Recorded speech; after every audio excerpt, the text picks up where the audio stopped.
The gap between who you are and who you're becoming is a really weird place to live.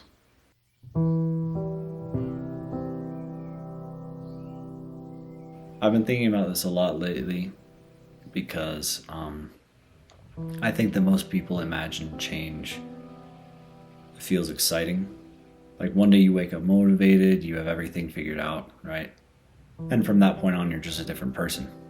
But honestly, that is not at all what it feels like. Most of the time, it just feels really confusing.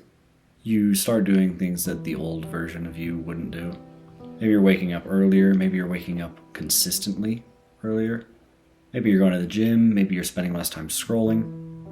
Maybe you're just trying to take your life seriously. But at the same time, you're not quite the person you want to be yet. So you're kind of stuck in this middle ground, right? You can't fully relate to the person you used to be, but you also haven't become the person that you're trying to become. That gap can feel really uncomfortable. I think that's where I've been lately. I've been making progress in a few areas of my life, nothing crazy. But it's enough that I can look back a few months and realize that I'm not exactly the same person. There are still habits I'm trying to break. There are still days where I waste time. There are still moments where I doubt myself. Sometimes that's super frustrating because you expect faster results. You kind of start thinking, I've been working on this for weeks, why don't I feel different yet?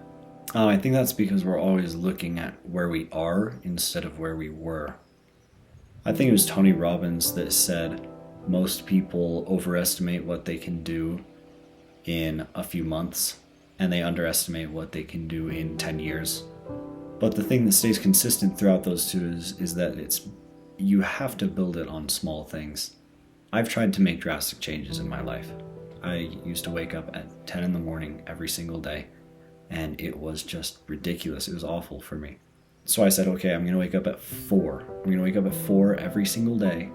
And I kind of just jumped into it. And for maybe the first 2 days, I actually woke up at 4, and then I just fell back into the same habit of waking up at 10 in the morning, 11 in the morning, maybe even noon. But if you dial back how extreme your goal is, you have a much higher chance of completing it. So I would wake up instead of 10 or 11, I say, I'm going to set an alarm for 8:30 a.m. And I would wake up, I'd force myself to wake up and turn off my alarm at 8:30 and just get up, right? Maybe a month passes, and I've been waking up at 8:30 consistently. Waking up at 9 feels like oversleeping now. Now I want to wake up at 7:30, and it goes on. The point is you don't suddenly become someone else. You have to grow into that. It is sometimes really frustrating, but you just have to. Progress is almost never obvious when you sit down and you look back at, the past week maybe, or the past couple days.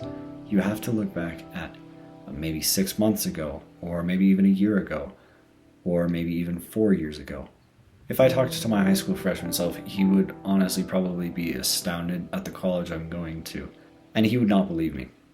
That's honestly the stuff that you have to live for, and that I live for, is just how amazing you're doing right now, and how much progress you've made in the past few years, rather than looking at a month ago and saying, what the heck, I've been keeping this up, why hasn't anything changed?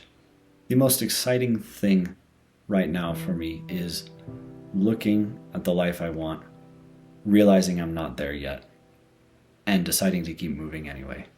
So yeah, if you think you're in that weird gap between, who you are and who you're becoming, I think that's okay, because being in the gap means that you're moving. And maybe that's enough for right now.